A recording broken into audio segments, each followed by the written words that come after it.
Good morning, students. Today we are going to start a new lesson in literature. It is lesson number 10, Lincoln's first public speech. Open page number 18. Before starting the lesson, I would like to tell you something about Abraham Lincoln. Abraham Lincoln was the 16th President of United States of America. He served his country as the President up to the last breath of his life. He served his country till he was assassinated. Assassinated means killed. He was the president who gave more stress, more emphasis, more importance on the topic of education. In this lesson, you will come to know about his views towards education. On page number 80, see, the following is an excerpt from Abraham Lincoln's first public address when he was seeking his first seat in the Illinois General Assembly. Though he lost the election running 8 in a field of 13 candidates, he received a heavy majority in his own precinct. Lincoln was only 23 years old at the time and a newcomer to the state and community. His announcement highlights the subject of education. Especially interesting is the last paragraph in which he says, "Every man is said to have his peculiar ambition. I have no other so great as that of being truly esteemed of my fellow men by rendering myself worthy of their esteem." See, he was a youngster. He was just 23 years old when he entered into the politics. He secured a majority of votes. Why? Because he was the person for the first time who was stressing the emphasis, the importance on the topic of education. Upon the subject of education, not presuming to dictate any plan or system respecting it, I can only say that I view it as the most important subject which we as a people can be engaged in. See, he started his speech and he says that on the topic of education, I have no plan to be dictated right now. I have no plan to be told to you right now. But I can only say one thing, that education is the most important topic in which the people can be engaged in. Now see, today's period, are all the people engaged in education? I think rather than education, the people are engaged in other topics. But according to all the enlightened people, educated people, what should be the more important topic, most important topic for the human being? It should be education.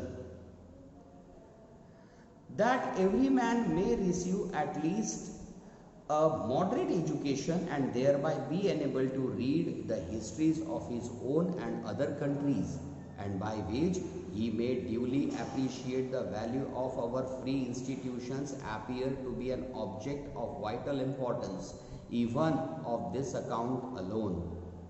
To say nothing of the advantage and satisfaction to be derived from all being able to read the scriptures and other works, both of a religious and moral nature, for themselves.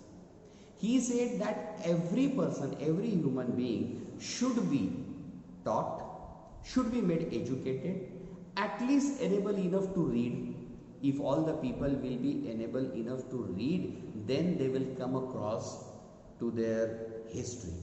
They will be able to read the history of their country. They will be able to read the history of the other countries, and by this they will be able to know the importance, values of their country, values of those all the institutions which are working for him. They will be able to go through those scriptures, those books which are related to religion and which are related to moral nature, and by this their moral will be high. For my part, I desire to see the time when education, and by it means morality, sobriety, enterprise and industry, shall become much more general than at present.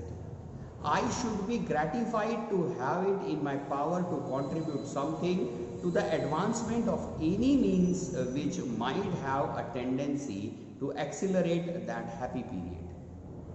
He says that I want to see the time when education will be the source, will be the way of morality, of sobriety. Sobriety means simpleness, politeness, of enterprise and industry.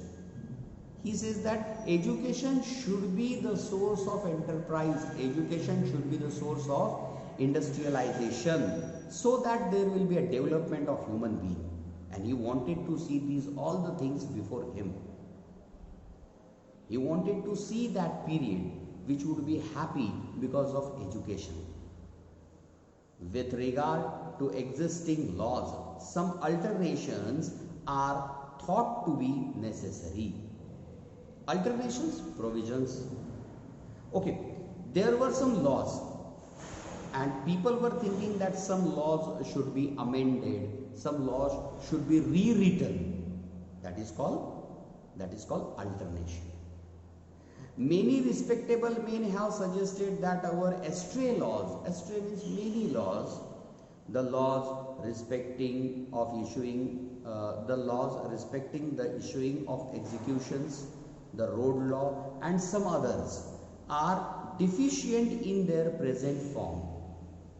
Some laws were over there related to execution, related to road, and some other laws were over there which were not competent, which were not sufficient enough in their present form. So he wanted to amend them, he wanted to reframe them, he wanted to again review them and require alternations. Actually, all the wise men wanted to reframe all the laws. Was Abraham Lincoln having the same view as all the wise men were having? No. See in the next line.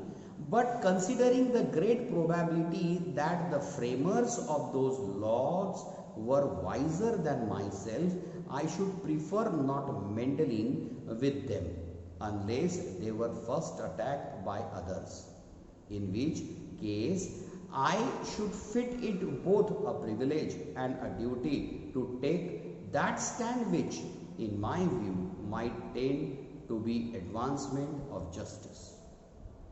He was of the mood to amend the laws only when those laws were going to attack the justification. But fellow citizens, I shall conclude, considering the great degree of modesty which should always attain youth. He was about to mend the laws. He was about to reframe the laws which were for the benefit of the youth.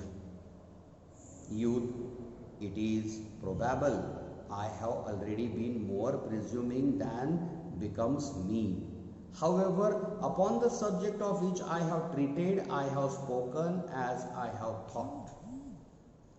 I may be wrong in regard to any or all of them, but holding it a sound maximum, sound maxim that it is better only to be sometimes right than at all time wrong. So as soon as I discover my opinion to be enormous, I shall be ready to renounce them. He wanted to go through all the laws. He wanted to check out the possibility and probability and beneficiality of those all laws for the youth. I told you in the beginning that he was to the side of mending those laws first which were for education. Correct? He wanted to have education for all the people. He wanted that education to be a source of industrialization, of morality, of enterprises. Correct? So he says that the framers who framed these all the laws were wiser men than him. Okay? We'll stop here and we'll start the lesson and conclude it in tomorrow's period. Thank you. Have a nice time.